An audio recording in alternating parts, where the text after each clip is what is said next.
Hey, everybody. Welcome to episode number 98 of the Debt Free Dad podcast. So when getting out of debt and taking control of your finances, it's imperative that you get better at saying no. But here's the deal. Saying no to yourself, to your kids, to your partner, to your family, to your friends, man, is it hard, right? And today we're going to be sharing some helpful tips to make it just a little bit easier to hopefully say no with less guilt. Stay tuned.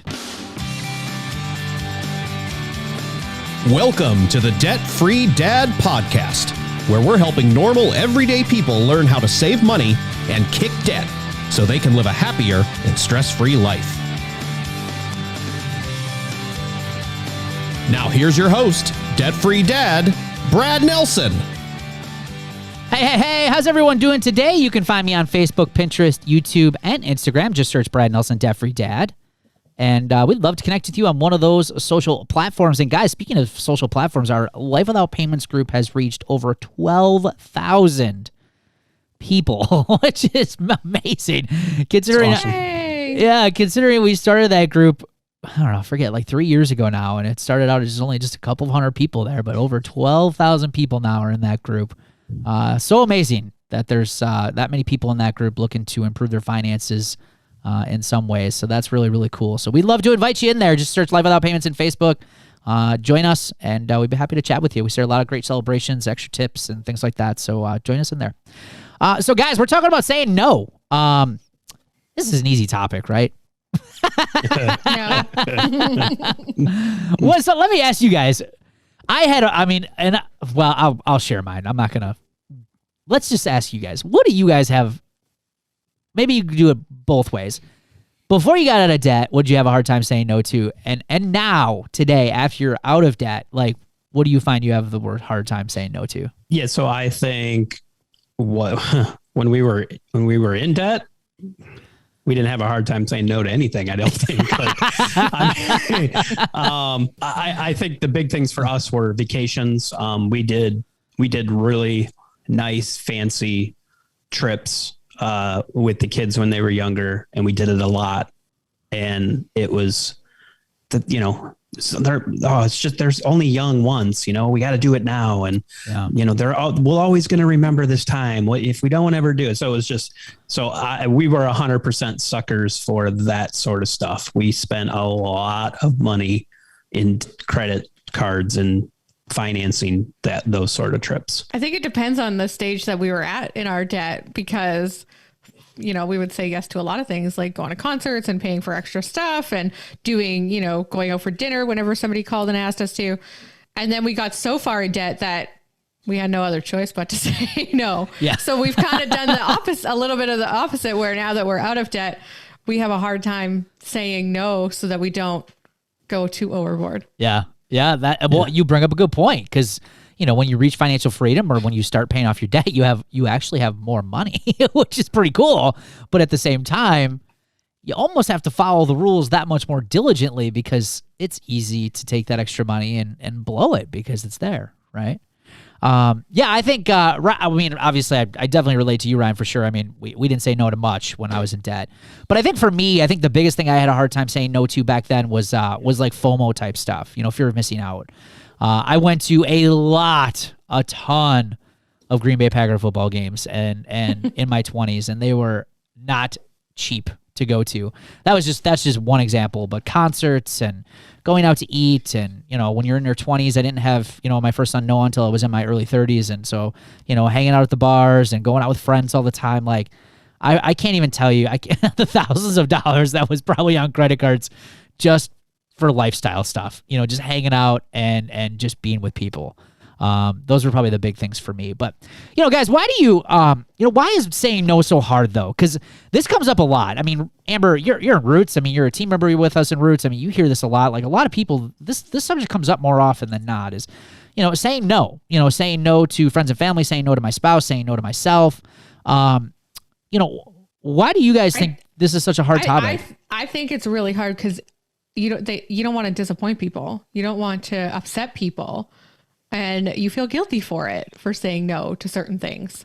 And you think you're letting everybody down. Yeah. That's how I felt. Yeah, anyway. you're gonna hurt people's feelings, right? Yeah. Yeah, I totally agree with that. And in fact, there's some Roots members that we will get. I've had coaching calls with Roots members, especially around the holidays. You know, they are in a situation where they're getting ready to go into the holidays, and gift giving is part of the family tradition, and they are not in a position where they can actually participate. And they are completely devastated to have to tell their family no. And not necessarily because they have to tell them no, but because of how it's going to make the other people feel. You know, and there's those boundary issues, right? And they're telling me that, well, my family's going to be really mad at me if I can't participate in gift giving because it's just been it's a tradition in our family. Like I'm expected to participate whether I want to or not. That's hard. Wow. Is that hard to go into a family and say, I'm not doing it? You know, that's probably one of the hardest times, the holiday season. Oh my gosh. Yeah. It's a gift giving. We just lost that whole giving. Like, let me give you something if I choose to give you something as a gift, and don't feel obligated to give something back to me. Yeah, absolutely. So I asked our Roots members this question the other day in preparation for this podcast, and I just said, I love your feedback. We're doing a new podcast. What do you have a hard time saying no to while you've been on your journey out of debt? So I just want to go through a handful of these, and we'll go through all of them actually, just to kind of set some. So you guys know, like, if you're having a hard time with this, a lot of other people are too. Carla says, hanging out with friends and going on day trips with my kids. She has a hard time saying no to. Emily says, coffees, books, and driving extra places. Driving extra places, like instead of maybe consolidating trips, that's the way I'm kind of reading that. Mariah says, spending time with my family, which can often mean spending money on eating out or unplanned outings. Kids' activities and sports, she also adds. Katie says, traveling. Mary says, my daughter. That's a big kids, right? Lauren also says books, hanging with friends. Jill says eating out. Chandra Harper, who is been on our podcast and saved and paid off over $75,000, including her home, is completely debt-free now. She says, my kids, not things they want to buy, but more of activities that they want to do, that I know would be good for them to do, that I haven't budgeted for. Oh, that is a good one, right? You get that monthly budget done and the kids come home and say, hey, we got this activity. How do you say no to that? That is a tough one, right? Tammy says, definitely kids. Tammy Garcia says, Bones Coffee Company. So it must be obviously a coffee shop that they go to. Let's see. Alessandra says, work, potlucks, eating out for birthday lunches, pitching in for cake and decorations. Jessica Rose says partners are deconstructing their retail therapy habits on really bad emotional days. Yeah. Shelly Caldwell, anything related to my animals. Lisa, going out to eat with friends. Lori, kids getting married. Oh, that's a good one, right? Kids graduating, grad parties, senior pictures. That's an expensive year, by the way, senior year. Like you want to say no, she says, but the damn kids grow up and cost more than when they were little. I love these comments. Story. They're so good. Courtney says items on sale and business expenses. She also adds office supplies, which I commented on that. That's totally my wife's overspending one, is office supplies, pens, paper supplies. She loves that stuff. And then Robin kind of finishes it up with food delivery. So guys, I mean, that's a lot of stuff. You know, I think we've all determined, that saying no is a very difficult, it's a difficult subject. And it's especially even harder when you get started on this journey and you have to say no because of financial reasons. But today, what we want to just talk about is that, number one, there's no perfect solution to this. I don't think that there's anything that we could say that's just going to make it, saying no, an absolute breeze. Like, it's just going to become a piece of cake. Saying no is, again, another learned habit that you get better at over time. All right? And it's not always you continue to be good at it. No. Because I was just called out. We were at Walmart with my granddaughter. She wanted something. I said no. My husband's like, oh, come on. And I said no. And I'm thinking, I'm really good at this saying no thing to her. And he calls me out on it. And he says, why can't I buy her anything and you buy her stuff all the time? I was like, what do I buy her? I haven't bought her anything in a long time. And he lists things in the past month that I've come home with her and her new mermaid or Every time. Yeah. Sucker, huh? Oh, yeah. Yeah. So apparently I need to go back and learn some lessons.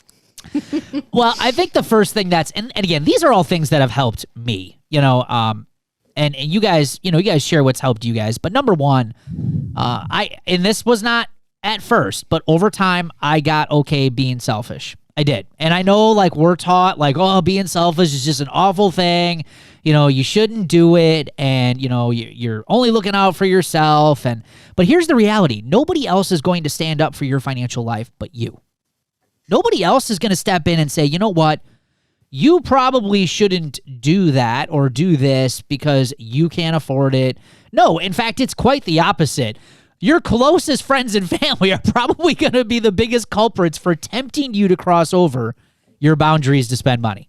You deserve it. Yeah, you deserve it, right? and honestly, they want to go out and spoil themselves, and they don't want to feel bad just doing it by themselves, so they need to get you involved in the plan, right? So they're going to try to coerce and talk you into it.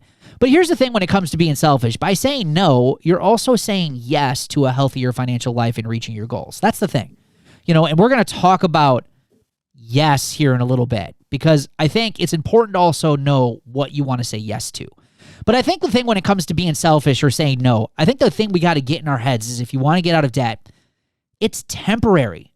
It's not no forever. It's just no for right now.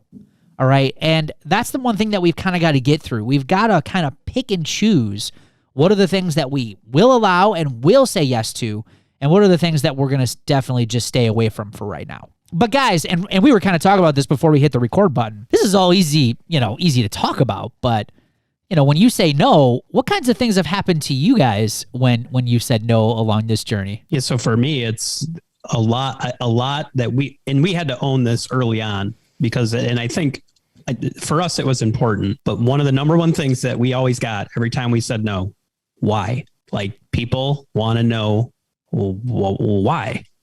And it was very difficult to one of the main reasons I do this podcast is I feel like as a society, we're very private about our financial life. We don't want anybody to know our dirty little secrets. We'll tell everybody anything and else, but when it comes to finances, everything's great, even though the ship's sinking. Yeah, you are right. Absolutely. And I think that is very difficult for people to want to kind of air that out. Like to say the reason why is because we are paying off debt. And so when we got to that point, then the other thing you fight, and Brad, you and I went through this. If you're just listening to this for the first time, Brad is my brother. Years ago when Brad got out on I'm going to get out of debt, I was the family member going, you're crazy. What? Everybody has debt. That's stupid, And really what it was a reflection of how I was feeling. Like I knew it was the right thing to do, but it was a reflection of our own feelings and internalizing that to try to get him to not do it. Because it's the second you want to better yourself, people around you, not that they're intentionally doing it, but there's a sense most people know they shouldn't have the debt they have. And so when suddenly you're taking ownership of it, I think there is this feeling, and I know I felt this when you got out of debt, is well, who does he think he is? And everybody has debt. I mean, what do you mean you're not going to have a car payment? Car payments are fine. You start to get angry about it. And so that was for us. We had to learn early on of if people ask why, we kind of developed our elevator speech and we're ready to here's why. We're going to just explain it. And this is where we stand. Yeah. Well, I love that you brought that tip up because that right there, that's awesome. I didn't even have that in my notes, but that is a great tip is having a prepared statement. That's awesome. Yeah. Because I agree. I think, obviously having the experience of telling you guys that I was doing this, having the experience of telling my friends that I was doing this, even today, I'll have people ask me, when, we're at camp or we'll meet some new people to say, what do you do for a living? And I'm always hesitant about saying what I do because I know I'm going to get the look. I'm going to get the, what? What are you talking about? Right? You help people get out of debt? What do you mean? So it's the same thing. Right. And it was hard, it was hard to explain the reasons on why I wanted to do it. So eventually I just got to the point where no was no. Like, I'm not going to go. And, you know, they would ask me, I just say no. And it got to the point where the common people that I used to hang out with, I just stopped getting invited to places. even today, 10 years later, and I actually have money now, you know, because I'm not broke anymore. That same group, they don't invite as much as they used to, and it kind of just turned into this. Well, we're just not going to invite them anymore, you know, which is totally okay. But I think that's one of the things that I found out early on is that as I began to say no and stand up for my financial life, there were going to be some relationships and some people who weren't going to like that I was setting boundaries and I was going to do this. And it was hard at first. It hurt. It did. It was not easy. But over time, it got easier and I became more selfish because here's the thing.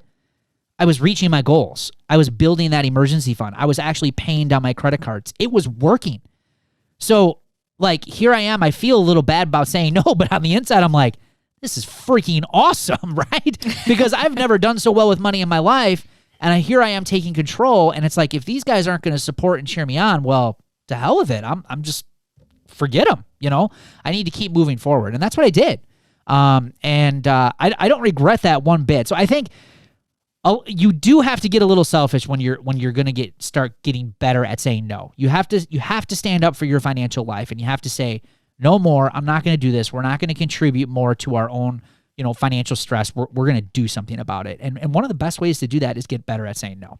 In my opinion, some of the best ways to say no were things like, if you're just like me, I got to the point where I would just say no. Like, if I hurt somebody's feelings or they were hurt, like even today, and I just hurt someone's feelings the other day. I did.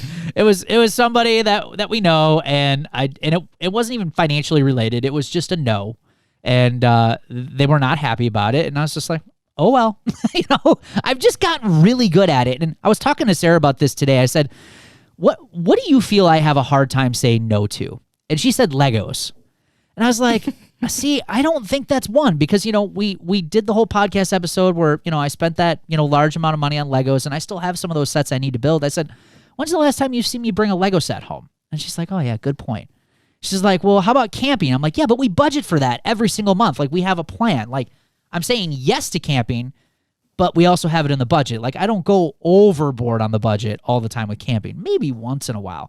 So I'm having a hard time figuring out nowadays what I have a hard time saying no to. Have you guys ever deal with that now? Like, is there anything nowadays that you have a hard time saying no to? Because I'm having a hard time coming up with things because everything that we want to say yes to is in our budget. And that's one of the main kind of last points here is that one of the best ways to say no is deciding what you want to say yes to. And once you kind of switch the mindset and you start thinking about, okay, I'm going to say no to these things, but I'm going to focus and concentrate on the things that I'm saying yes to, the things that I want to focus on, the things that I want to spend money on.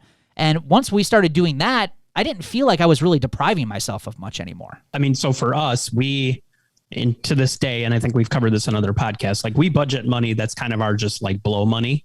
And that's just like the random trip to Lowe's. And I'm like, oh, this is cool. And but it's budgeted. It's kind of like you said. So I don't have like hard time. I guess we just don't have those moments anymore where we're like, come home and we're like, oh, why did we buy that bedroom set today? Like, we don't have those sort of hard to say no, because like you said, we're more focused on like what we're trying to accomplish and the things we want to have. Yeah. Well, clearly it's my granddaughter.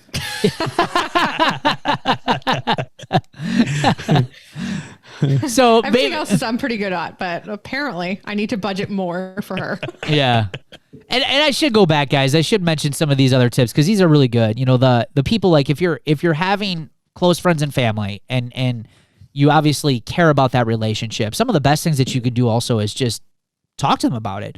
In fact, if you listen to a lot of our Roots Spotlight and our Roots interviews that we do on this podcast, a lot of them say, you know, once I sat my friends and family down and actually just like, and not all of them, but a lot of them said, once I sat them down and explained my situation, a lot of them said that they felt very supported. Also, if you've got kids, get them involved. You know, I think this is another thing. Like, Ryan, you went through this when your kids, you know, your kids are getting older now, but how did that all go when you started saying no to your kids? Because that was one, like, a lot of people had brought up in our Roots group is like saying no to their kids.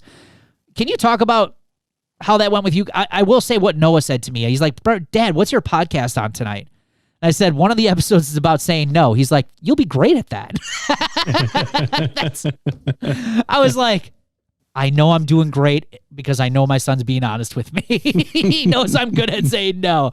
But, your kids were, a little bit older than Noah when we started doing this. So, like, how did they deal with hearing no more often? How did you get them involved? Just the way we're wired and the way I'm wired is I don't like to sugarcoat things and pretend that all is well. Like, we just, we moved from a really nice house that we moved the kids to, and we moved from that house to a significantly smaller home. And it was a big deal. And it was that was like the big push that really pushed us to like getting out of debt. And we just were very open and honest with them. We had a number of Christmases that were smaller.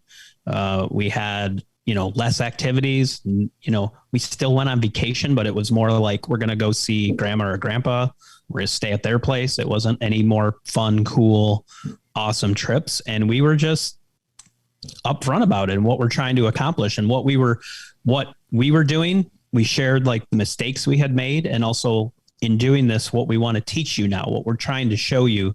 We don't want you to make this same mistake, and I think that's the important part of saying no is, and now I have a son cash flowing his college education who's going to graduate debt free.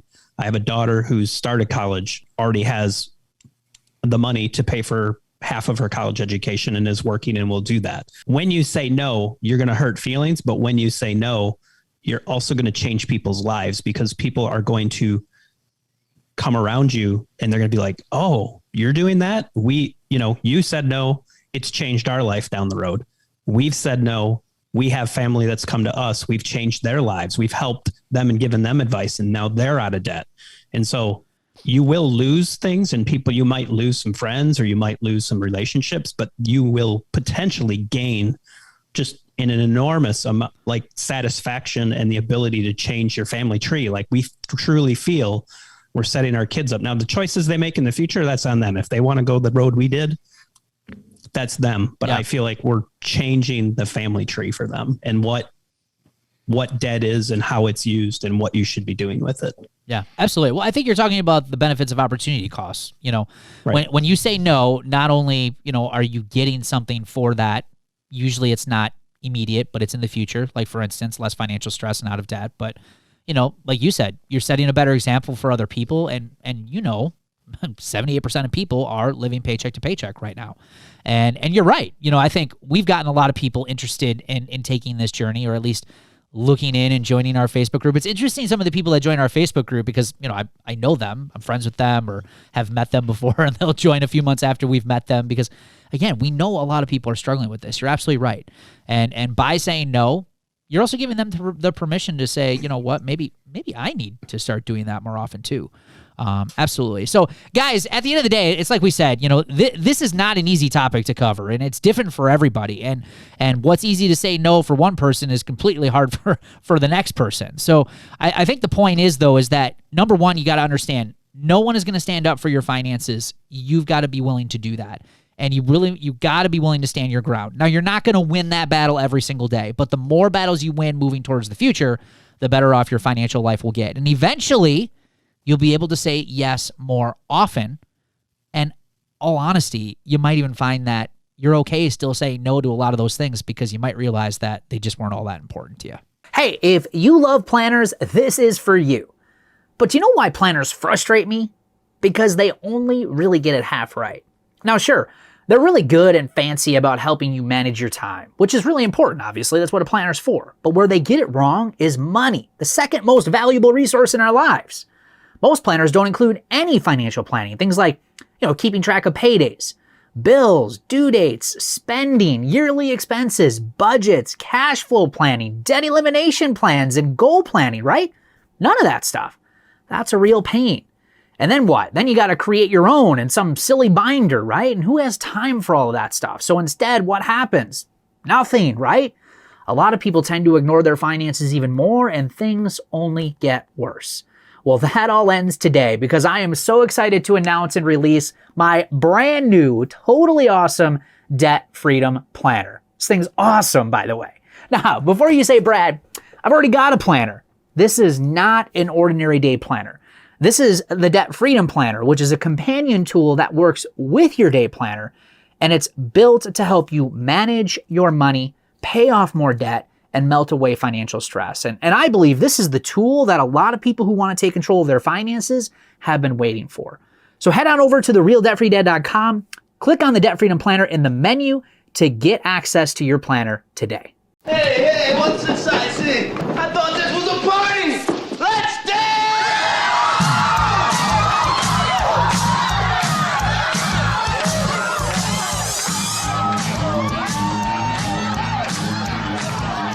All right. That sound means it's time for the celebrations of the show today. And we're kicking it off with Elizabeth Jones.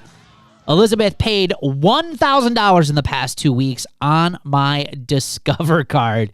Huge win, Elizabeth. Congratulations to you. Aaron Fries Pasula set up a payment plan for one of my credit card debts and made the first $146 payment. Awesome. Congratulations to you. Jennifer Shaver, we have now passed 6 months and counting of not spending any money eating out. Oh, look at that. We have some competition in the house. Jennifer, that is a huge and unbelievable accomplishment. Good for you. As someone who's gone 425 days, I know how hard that can be. That is huge. So keep it going. I'm excited to see how long you guys go. Tammy Garcia did not eat out at all this week. Refreshing. Happy Friday, she says. Good for you, Tammy. Lauren Baird paid off one student loan last Friday. Paid the second one off today, though the final student loan should be paid by December 10th. That is amazing. Student loans are going to be gone. Huge win for you, Lauren.